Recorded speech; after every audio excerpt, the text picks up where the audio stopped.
देशघाती और सर्वघाती प्रकृति कौन सी है? तो देशघाती प्रकृति कौन सी है और सर्वघाती प्रकृति कौन सी है? ऊपर की तीन कसाएं। ऊपर की तीन मतलब कौन सी ऊपर की तीन? अनंतानुबंधी, अप्रत्यक्षानावरण और प्रत्यक्षानावरण कैसी प्रकृतियां हैं? सर्वघाती। किसकी सर्वघाती हैं?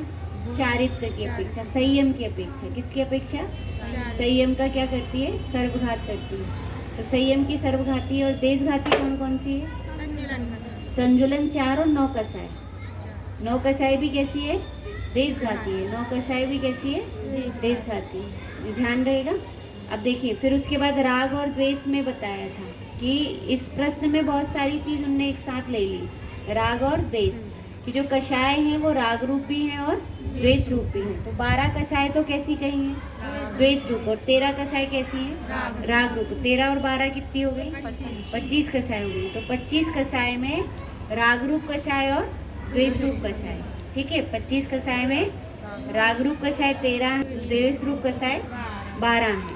अब इसी के अंतर्गत फिर अगला प्रश्न आया है कि 74 क्वेश्चन नंबर कौन सा है? 74।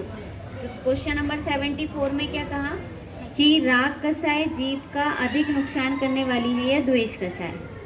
क्या कहा कि राग कषाय नुकसान करने वाली है या द्वेष कषाय? तो उत्तर क्या आएगा? कषाय तो सभी कैसी हैं? दुख देने वाली है। लेकिन मुख्य इसमें कौन है? मिथ्यात्व। मुख्य कौन है? मिथ्यात्व। देखिए, इसको पढ़कर देखिए क्या है। कषाय मात्र जीव को कर्मबंध का कारण है, अतः जीव का नुकसान करने वाली है। द्वेष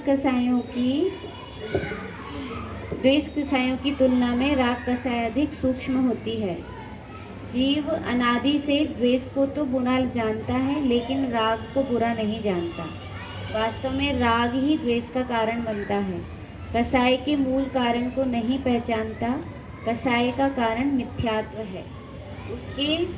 उसके दूर हुए बिना जीव कषाय से रहित नहीं होता, है ना। तो इसमें जो बात आई कि सबसे पहले तो 2-3 बात याद रखिए कि द्वेष कषायों को कैसा कहा? द्वेष कषाय की तुलना में राग कषाय कैसी है? सूक्ष्म है। पहला बिंदु क्या है?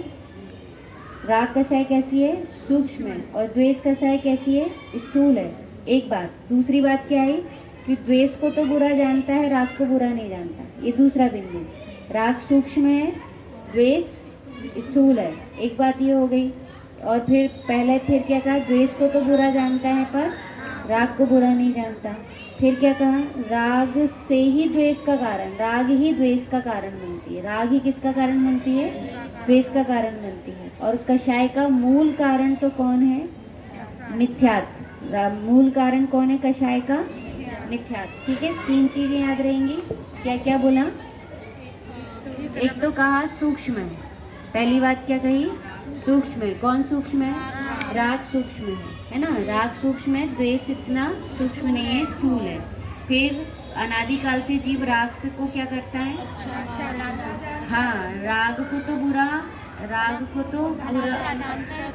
नहीं, द्वेष को तो बुरा जानता है पर राग को बुरा नहीं जानता। क्या बोलोगे? द्वेष को तो बुरा जानता है पर राग को बुरा नहीं जानता। तो ये दूसरा बिंदु। और फिर तीसरा क्या बिंदु है कि राग के कारण ही द्वेष होते हैं। जितने भी द्वेष हुए वो किसके कारण हुए? राग के कारण ही द्वेष होते हैं। राग नहीं हो तो द्वेष क्यों हो? और उसके बाद भी फिर क्या कहा? राग के कारण ही द्वेष होते हैं। और फिर लास्ट बिंदु क्या कहा कि मुख्य कषाय का कारण तो कौन है? मिथ्यात्व। कषाय का कारण कौन है?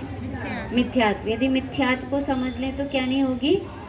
कषाय नहीं होगी। आया समझ में? मिथ्यात्व को समझने पर क्या नहीं होने वाली?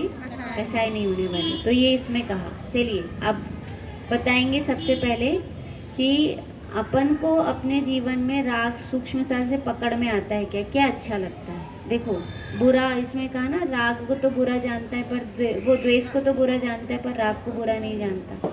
तो जैसे अपन कहें कि कुणिक थे, है ना, कुणिक की कहानी है ना। तो कुणिक थे, तो कुणिक बेटा सही नहीं था। ये क्यों कहा गया? कारण उसमें क्या था? द्वेष। क्योंकि वो अपने पिता से ही क्या कर रहे थे? द्वेष कर रहे थे। और वहीं पर कौन थे? एक और हुए उनके पुत्र